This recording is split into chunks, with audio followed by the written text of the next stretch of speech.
જાલોદ નગરપાલિકા ખાતે પ્રમુખ અને ઉપપ્રમુખની ચૂંટણી યોજાઈ. Story by Kishore Dabgar, Dahod.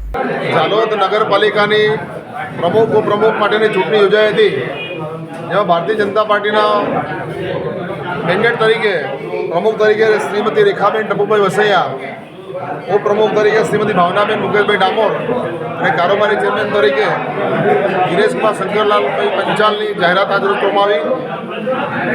Mandate જાહેર થતાં ઉમેદવારી પત્ર ભરવામાં આવ્યું અને અન્ય કોઈ ઉમેદવારી પત્ર ના ભરતા પ્રમુખ ઉપપ્રમુખ સૌ બિનહરીફ વિજેતા થયા છે, જે સૌને ભારતીય જનતા પાર્ટી વતી અભિનંદન પાઠવે છે. આજ ભારતીય જનતા પાર્ટીમાં મને પ્રમુખ તરીકે નિમણૂક કરેલ છે, તો ભારતીય જનતા પાર્ટીનો ખૂબ ખૂબ આભાર માનું છું. ભારત માતા કી જય.